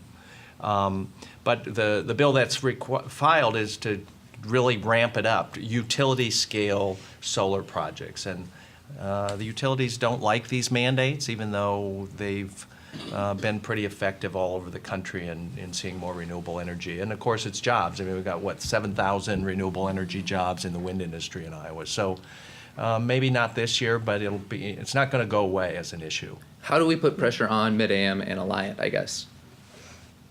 2018 election. I mean, really, all these things, it's not going to change until you get some different people in there. They really won't. You know that. You're running. So. Thank you.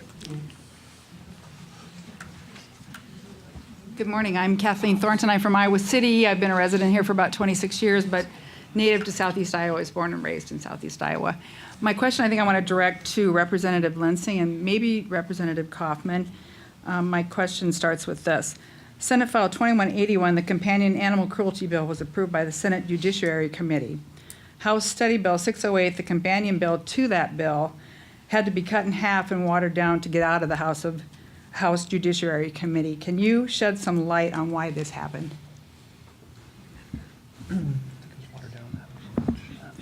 Well, so we spent, in the Judiciary Committee, in our caucus, we spent a lot of time on it, and I know work continued on it, and I'm trying to remember how we cut it back.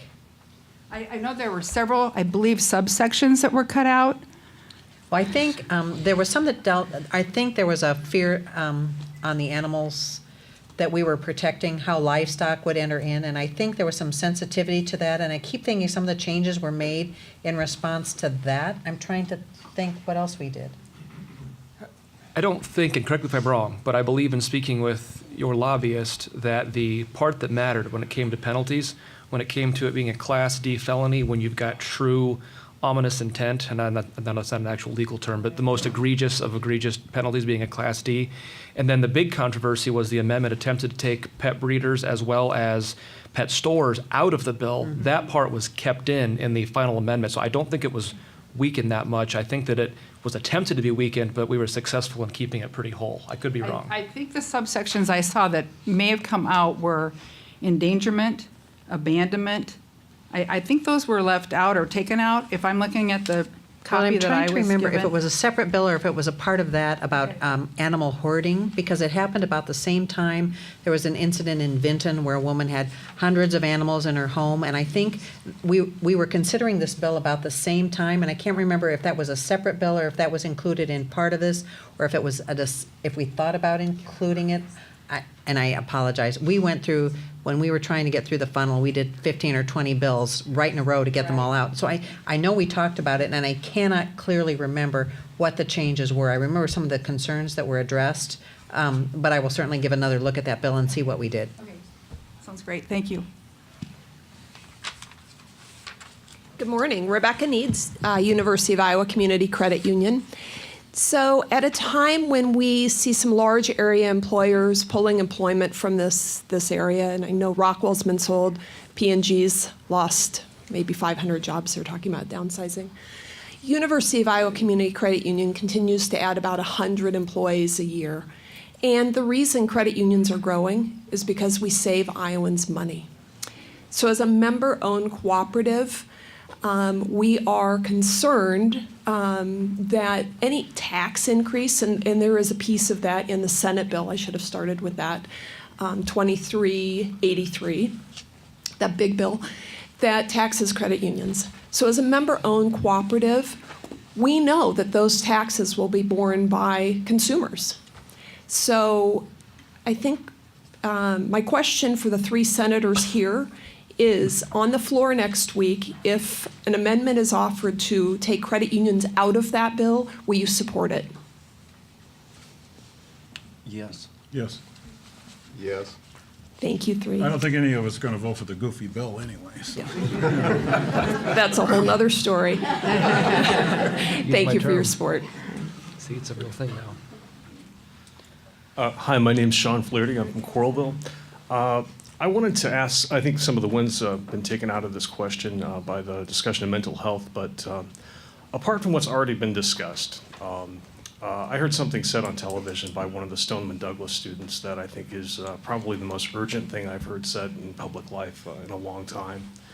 His name was Cameron Caskey. He said, "This is the last school shooting that looks like a terrorist attack." Apart from what we've discussed, or what you've discussed already, what can we in Iowa, what can you as legislators be doing to make sure that his words were not in vain? Do you want to address that to each? I guess Mary Masher first, because she was the first to bring up the. You know, when I look at the whole system in Iowa right now, Senator Bolcom talked about it earlier. We don't have an articulated mental health system for children in this state, and that's a negligence on our part. We need that, and we need to make sure that kids have placements. We're looking at regional systems in terms of keeping kids closer to home, and I think that's a positive, but we've got to do something to make sure that kids' mental health issues are addressed early on in their lives. We know there are 2- and 3-year-olds being kicked out of preschool and daycare because they're oppositionally defiant, or they have violence in the home, and that's all they know. And so we know that violence in those homes, when you look at the ACEs studies, the adverse childhood experiences, we know that has a negative impact on that child going forward. So the earlier we intervene in their lives, the better off we all are in terms of meeting their basic needs. So I look at what we can do with early childhood education, making sure we provide that for more children, especially kids who are in homes where their basic needs are not being met, and making sure that we have funding available to be able to provide that care. And the psychiatrist, I think Representative Jacoby mentioned, we have to have the healthcare professionals. We are one of the lowest, I think we're 50th in the nation in terms of the number of psychologists and psychiatrists and social workers, people that can help and support those individuals. So we have to do a better job with not only educating them, but keeping them here in Iowa so that they can serve our families, our children, our constituents. Those are the things that I think are critical in this. I also think it's going to be our young people that change the nature of this debate, because they are not going to sit back and they are not going to allow people to get elected who do not support these issues. And they are talking about it. I can't get over how articulate these students have been. And they have recognized the problems and have been talking about it for a long time. Now they have a forum for actually getting something done. And I applaud them. I applaud the school district. I think Lori's here, and she mentioned earlier, just in terms of their reaction to the students' protest. The district supported their right to free speech and said, we're glad that students are able to do that in a peaceful way, and we condone their ability to go down and protest in that way. They also asked them to make sure their parents called to excuse them, which I get. It's all part of the system too. But again, I think it's going to be young people who change this whole paradigm and hold people accountable, and I'm glad. They are not going to go away. Yeah, my youngest daughter called and said, will you call me out if I protest? I said, well, hell yes. I'll do that. But two things, simply, we need to look at universal preschool or access for all children so that they can be fed, and there's someone for them to talk to during the day if they need to. And second of all, it'll reinstate my F rating with a certain organization, but you're going to have to talk about automatic weapons at some point. You really do. You can't have it, and we have to get away from this argument that it's all or none, because there's so many of us that like our 20 gauges, that love to go pheasant hunting, if we had any more pheasants now. But we have to have that discussion, and it has to be a discussion without anger. It has to be a discussion where people at the table and say, we're going to have to come to some conclusion, but it isn't threatening each other, it's reaching some agreement. Well, and yes, I mean, I know we've covered a lot about mental illness and what it has, the part that it plays in these situations, but really only 4% of the gun violence committed is committed by someone that is suffering from a severe mental illness. And yet that's where we're trying to put all of the blame and focus on, and continuing the stigma of mental illness. And I agree with Representative Jacoby. We need to start talking about guns. Guns are killing people. You can be a responsible gun owner, and I can support your Second Amendment right to have a gun, to defend yourself, your property, your hunting. But I can also support common sense measures to keep guns out of the hands of domestic abusers, people that are legitimately suffering from mental illness. We lose a lot of people to suicide every year, and that's just a useless, complete waste. We could have things in place right now like other countries do to prevent these things, but we're too scared. We're too scared of the NRA. We're too scared of the death threats that I have received myself personally, because I'm willing to stand up and say this. And I'm very glad to see that our younger people are standing up and taking the stance and saying, you know what, we're not going to have any more of this. I hope this is the last mass shooting that we see at a school. I was sorry, I'm going to get a little personal. I was barely pregnant with my first daughter when Columbine happened, and it was abhorrent to me to think that I was going to be raising her in a world where that had happened. And since 1999, we've had how many now school shootings? Yeah, and I don't think that I think that she's completely desensitized to it. She knows that it happens. They have drills in school. Why are we teaching our kids to hide from gunmen? You know, why aren't we keeping the guns out of the hands of people that want to kill our children? I think that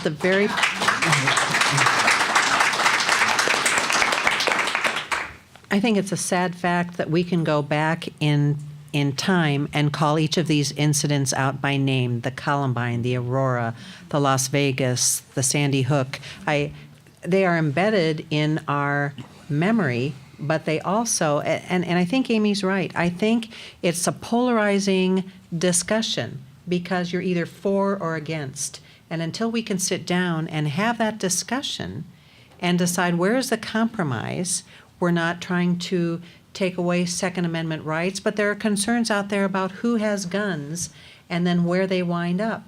But I think there is a fear that many of us do feel when we do speak out.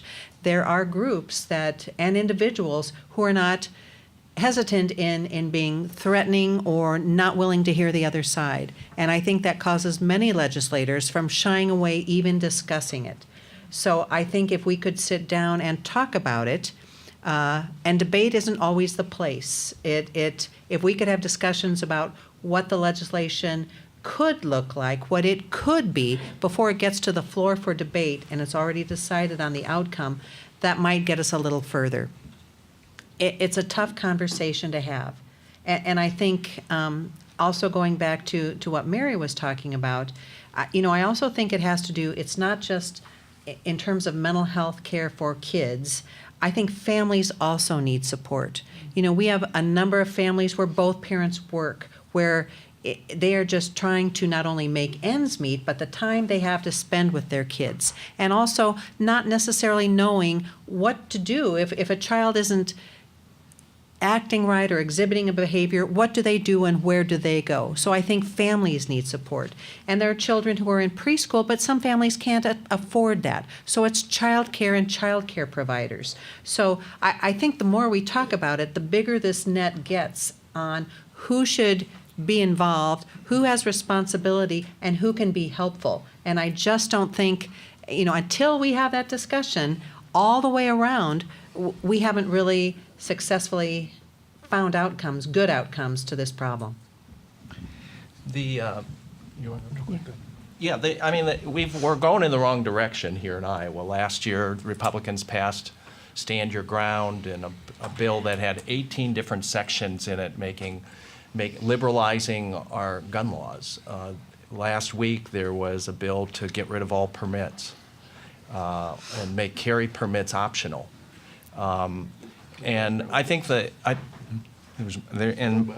no background checks. So, the Republicans in control of the legislature and in Congress are in a position to act now. And I think if we look at banning assault rifles, which we should do, or banning these large magazine clips, which we should do, we need Senator Ernst.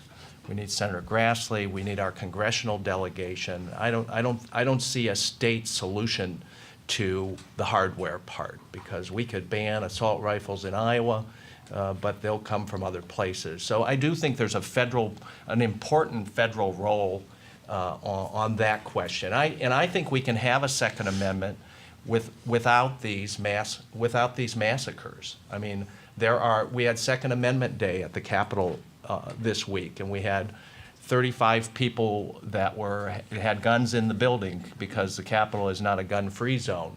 So people legally had handguns that they have permits for. And there were people interviewed on the news that night who said things. One person said, and so you know what people's view on this is. One of the people at the Second Amendment Day said, "You should have the right," speaking about himself, "you should have the right to own anything the government owns." And there's also a group of people that feel like there's a group of we have the militia in Iowa, it's the National Guard, and then there's a group of people that think we have an unorganized militia, and the unorganized militia ought to be able to have all the things that the government has, right? So you have people out there that have kind of there's a lot of responsible gun owners, the vast majority of people that own guns. But there are folks out there that are pushing the Republicans, and of course the NRA and the Republicans. You can see any light between this? There's none. You've got a pretty extreme group of people, I think, that are driving this, and then this enormous amount of money. I think Senator Ernst got more than $3 million. She was like one of the top NRA, right? So it's a full court pressing us, and certainly pressing members of Congress for some action. And it's 100 things we need to do.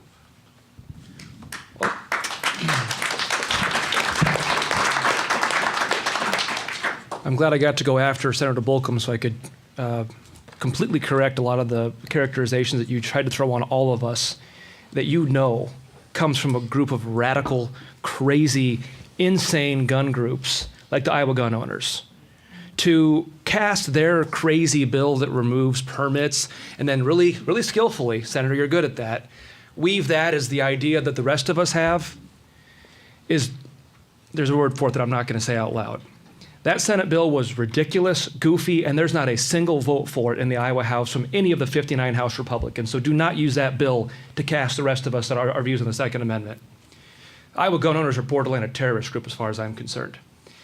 Secondly, I have no problem having a conversation. There are definitely multiple areas that we can make improvements, from background checks to the amounts of weapons and the types of weapons that people can own. But let's not conveniently forget the incredible elephant in the room, and that is societal awareness.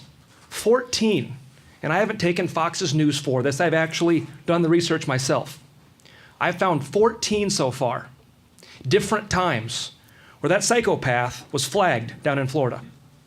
The FBI was told, this guy is going to shoot up a school. They didn't refer it to the Miami office. They were told a second time, this guy is going to shoot up a school. They didn't inform the Miami office. The local county sheriff's department was told, this guy is going to shoot up a school. He brags about it. They didn't even interview him. They referred him to the Florida Department of Corrections. That entity right then and there had the ability to commit him. As far as I'm concerned, the time that you use the words, I'm going to shoot up a school, your First and your Second Amendment rights are gone. I believe you ought to be forcefully checked into a mental institution and your guns ought to be confiscated. But what did they do? They signed off on him. He then went and bought his AR-15. There were 15 different times where society had an opportunity to step in, and on all 15 levels, society failed. He should have never had a gun. He should have never had the opportunity. Hell, he had introduced himself as school shooter to people. He had a Facebook post of him brandishing a pistol. When you do that, your First and your Second Amendment rights, as far as I'm concerned, are gone.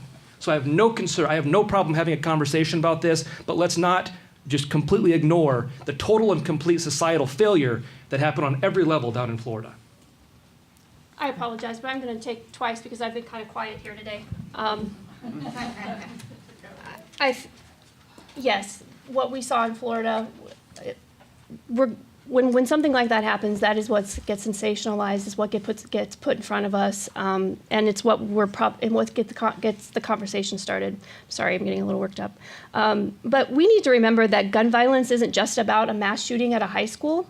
Gun violence happens every day. It happens more predominantly to women. It happens more predominantly to women of color, and so yes, there were plenty of signs that this kid in Florida was going to do this. There's also plenty of signs that an abusive husband is probably going to shoot his wife, and we don't look at that. The bill that The gun omnibus bill that we passed last year made it illegal for a woman to find out if her abuser has a gun. So that is a problem. So maybe the getting rid of background checks is a goofy bill this year, but the one that we did pass last year was just as egregious and just as bad, and is going to have detrimental effects on people in this state, and probably already have. So and yes, the Iowa Gun Owners Association is a terrorist group. I'm just going to go ahead and agree with Representative Kaufman on that. They are pretty bad. They are the ones who threatened to come to my house because I obviously don't own a gun and break in and rape and kill me and my family. And they do that. And I'm still willing to stand up here and say that we need to make sure that people who shouldn't have guns don't have guns. You vote against guns or So, Sean, I also hope then that Representative Kaufman is willing to take away the guns of the individuals who threaten legislators and say, we own guns and we know where you live. Because to me, I'm reporting all of those to our state capitol police. Because I'm tired. I want a paper trail if they come into the Capitol and act on that threat. Because to me, that is wrong too. And a lot of them are doing that kind of thing to us. And I want these people in this room to know that and to know that's not okay either. And I would go a step further and say that not only should that be followed, but anyone that's involved in a domestic abuse situation or that threatens somebody should have forced government confiscation. Like, I have no problem with that, following through that 100%. Well, we had a gunman that showed every sign on his Facebook post locally who gunned down a young woman here at the Coral Ridge Mall. And he My family was at the mall, by the way. and he was protected by some of the laws that we have passed. And he showed many warning signs. And that's not 17 students in Florida. It's one young woman right here in Coralville. We had this gun bill that was mentioned earlier, 18 different sections that did a number of things, stand your ground, but also took away the governor's authority to limit people's access to ammunition and guns during like civil unrest in the state. It seemed kind of extreme to me. I think everybody voted against that bill, didn't we? I don't remember. That omnibus bill, Yeah. House File 517. Yeah, I think we all did. Maybe Representative Kaufman, were you a no on that bill? The gun omnibus bill? Yeah. No. You were a yes on that Yes. bill. Any other comments? Okay, thank you. Thank you.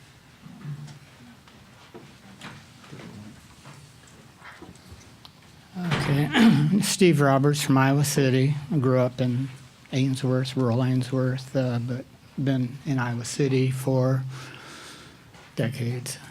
And growing up in rural Ainsworth and still having farming family in that area, I see differences between the Johnson County mindset and beyond. Okay, I thought I'd go to Mount Pleasant this morning, but my wife wouldn't let me because it's too icy. But I don't see a lot of point where we're kind of preaching to the choir back and forth and we're not communicating. I tried to go to Cedar Rapids to Rod Bloom's forum or something and was rejected because he didn't directly represent me. However, I went to Washington state legislative forums and I was accepted. It's no big deal. My question is, can we even in Johnson County, not even waiting for 2018, get our voice outside of Johnson County and some, as well as learn what's happening throughout the state? Are we maybe legal women voters? Can we go to any legislative forum? I'm a newbie at this. So if there's any ambiguity, I don't want to drive halfway across the state and say, well, it doesn't look like you're represented here, so leave. Is that? Okay. Okay, Just let's- anybody. Let's see if anyone wants to answer that? I have to go, so if you don't mind, I'll answer quickly, so you don't think I'm trying to evade your question. I'm not going to speak for or against Congressman Blum's decision, but he has a policy that if he has a forum, he's going to make sure that people are there that represent him. Do not have that policy. I don't believe that anybody else has that policy. So it's an individual. Correct. So we take our chances, drive across the state. What I just said isn't bull crap. I let anybody into my forums. That's welcome to be here. But what I will say, one final comment, and I'll end on an ominous note, is I would suggest that when legislators that wouldn't be predisposed to agree with you, don't attack them. And last week, it was funny because I had just finished helping to kill the vouchers bill. I had just finished trashing a number of Senate proposals. We had just made sure that the courthouses were not going to be closed with the Senate Dia Probst bill. I had just finished doing a number of things that are priorities of people in this room, and I can't find it, but there was that very day, 2 Democratic activist groups put up a Facebook page demanding that they call my personal cell phone, just demanding that they stop me from trashing education. It's like, really? I just got done doing this, and that's what you do. So all I would say is, hate me for all the votes you don't like. I don't care about myself. I can handle it. I'm a big boy. But when other people agree with us, don't attack them. That's my only recommendation. Well, thank you for your instruction. I want to thank Representative Kaufman. I know he has to go, so I'm sure we all appreciate his willingness to come and speak honestly.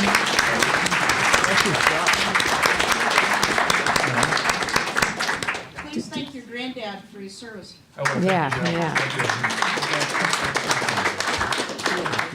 Does anyone else want to comment on responding to I have forums in Washington County along with Keokuk County, and I know that I've had people come from outside of the area. It's welcomed. You listen to people and their concerns, and I think it's good. Yeah, okay. Well, it's a two-way street. It's not just trying to go someplace to attack. I don't know where you got that, but I guess it's common. You go to a faraway forum to try to raise trouble or something, but I also think it's to gain awareness of what is going on in the state, and maybe you can impart something of value to the people that you don't normally associate with. And that's what we have this bubble in Iowa City, Johnson County, Coralville, North Liberty, and we seem to be cut off from the state. And so I thought, well, I should go to a different forum this morning, but the weather wouldn't work out. But May I respectfully suggest that if we go to hear forums with representatives that they're not our representatives, that we do more listening than talking?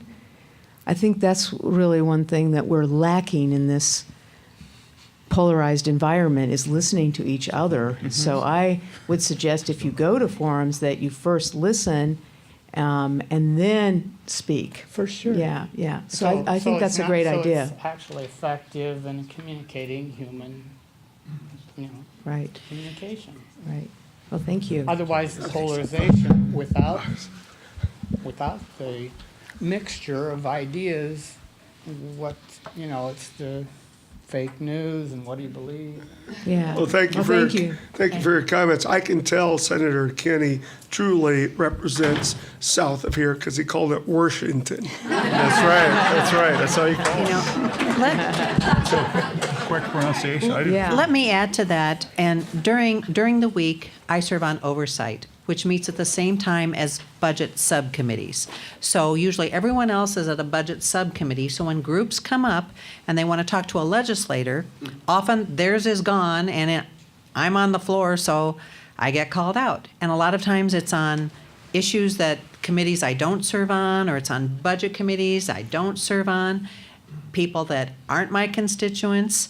But, we, as legislators, we certainly represent our constituency, but we're also making laws for the entire state, and it is the people's house. So I think that if they take the time out of their schedule to come to the Capitol, they deserve to see a legislator. So I will go out and listen, because often it's about issues that I don't really know about, bills that I haven't heard about yet. And so I am more than willing to listen, because I consider that my being educated by other people.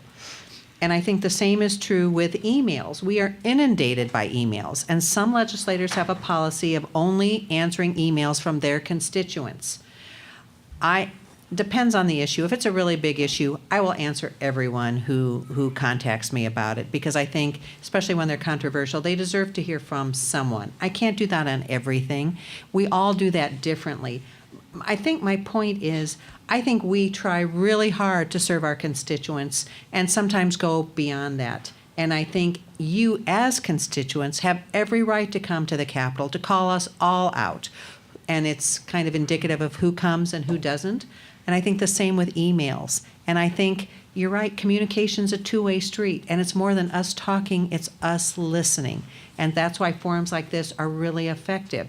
And I don't think we all need to speak. Sometimes we just need to hear what your concerns are, because often it's on bills we don't know about. We're not on those committees. So I think we all appreciate the opportunity to hear what your concerns are and take back to Des Moines with us. So just real quickly, Steve, nobody has to have an ID card when you come in this room. Right. We do not ever check to see, are you from Johnson County, and you're the only ones that will be allowed to get in or speak. I think we are very open to that, and the league has always been open to that. The things that bother me are legislators who refuse to go out to talk to constituents, sometimes their own, sometimes people from other areas of the state, even though they're right there on the floor of the House, and they're sitting there and they refuse to do that. I also am concerned about the legislators. Last year, you know, there was enormous turnouts to forums. Some of the Republican legislators refused to go to attend those forums because they didn't like the pressure, or they set up their own private forums with invitation only. Those, yes, Tom, they did that too. So those are the kinds of things that bother me. When you start to distance yourselves from the individuals who elected you, there's something wrong. And again, if you can't stand the heat, then don't run. You know, if that's the problem, you don't want to. Somebody had said one time, you know, this would be a great job if you never had to vote. Well, hey, that's what we do. And then you hold us accountable for those votes. That's what you do. And if they can't handle that, then we need new people in there. So that's why I get concerned when I hear comments about, well, I'm not going out there to talk to them because I don't like what they have to say. I met with the NRA guy the other day who called me out. He's not in my district. And I said, we're debating right now. I'll come out as soon as we're done. And I went back out and he was gone. But I'm willing to do that because I want to have that conversation and that dialogue. I don't want us talking past each other. Because you're right, we've got to communicate. If we're going to find common ground and compromise, we have to communicate. To your point of being outside the bubble, those of us who represent parts of other counties, we go to forums in the other places too. I go to the Muscatine County, the Muscatine ones with Representative Kaufman because we represent Welton, which is in Muscatine County. So 2 years ago, there were 3 Democrats, 3 Republicans there. Now there's 5 Republicans and me. So it's kind of a fascinating forum there. We also do, Representative Kaufman and I meet in Welton. Welton has a forum. We go to Tipton, all those places. I know Senator Kinney goes to those in Washington and Keokuk. So legislators, to get outside the bubble, you just need to kind of represent your area and go to those forums. And that's why Representative Kaufman's here, because he represents part of Johnson County, as well as the rest of us. So I think it's real important, as Representative Masher said, that legislators actually do go to forums and hear what's out there in the rest of their district and not just in certain parts of Johnson County. Any other comments? Thank you. Yes. My name is Nancy Porter, and I want to thank all of you who were so responsive to the League of Women Voters, even coming to that early morning conference and spreading the good words. And Senator Dvorsky, I saw you in Muscatine being attacked. It's not a friendly place all the time. So thank you for your continued hard work. I also want you to know that Representative Kaufman told me that he thought that Senate bill of addressing the budget was totally bogus and he wouldn't vote for it.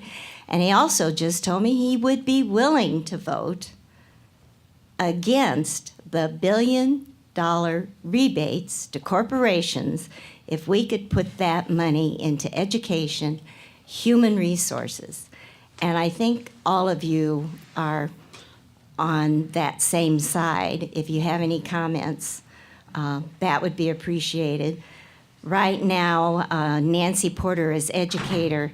The community colleges are getting a hit again. Have any ideas to help community colleges? 2018 elections? I'm not counting, but that was the 9th time we said 2018. One of the really bad things about the $1 billion Senate Republican tax bill, too, is they cut out a lot of the real productive programs that the community colleges offer right now. So they're cutting out some of the 28, what is it?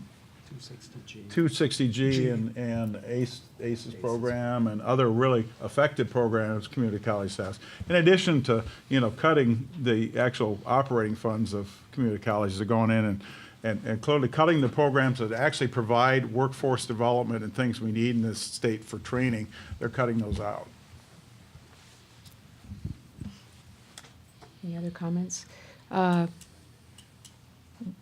time for one or two more questions.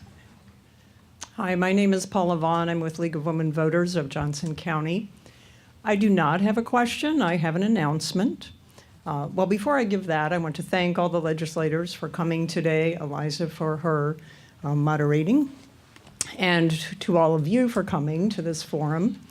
My announcement is that on April 21, the leagues of the state of Iowa will be presenting the primary race candidate forum for governor of the state, and I hope that all of you will attend. We are holding that at the Ballantine Auditorium, which is on the Kirkwood campus. And we are going to plan on having remote sites for people who are located in rural areas so that everyone can participate in the forum, and we hope that that will be interactive. But for those of you who live close, we certainly hope that you will join us and attend that forum. We will have the plan, it depends on the candidates. Our plan is to have the Democratic Forum in the morning from 10 to noon, and the Republican Forum in the afternoon from 2 to 4. So please join us. Thank you. Thank you. Thank you.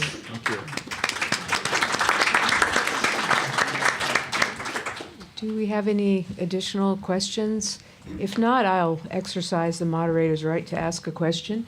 I understand that the concealed carry bill did not make it through the funnel, but it has been suggested to me by some people who are working on this issue that it could end up being attached to another bill.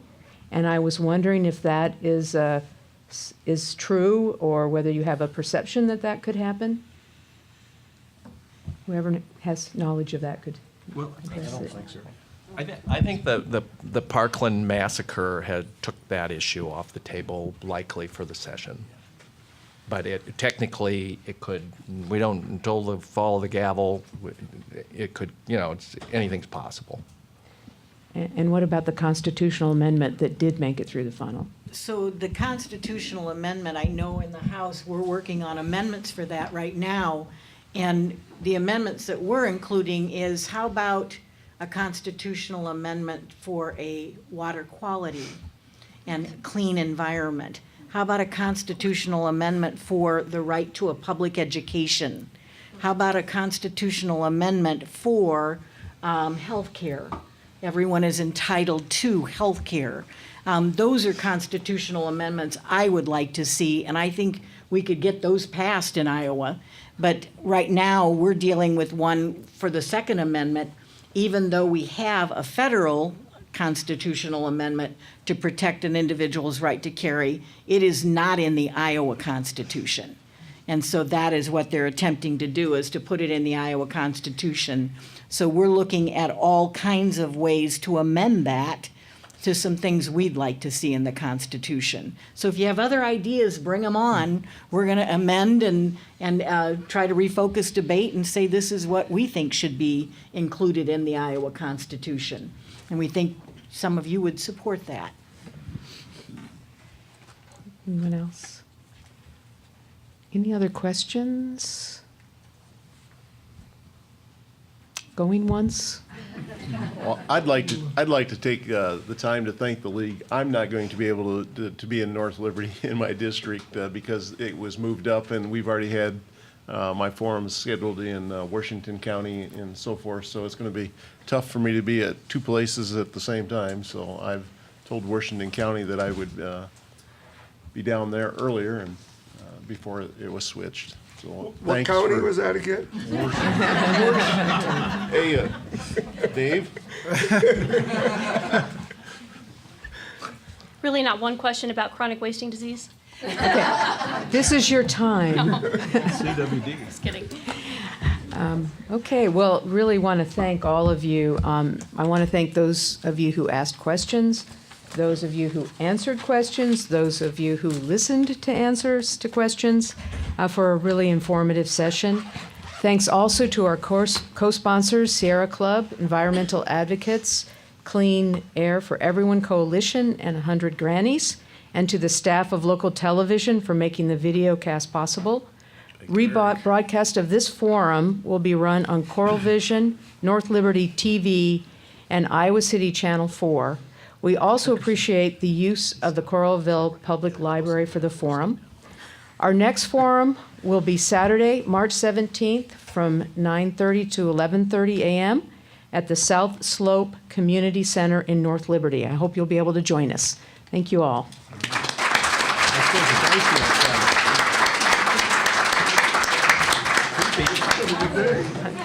I grew up on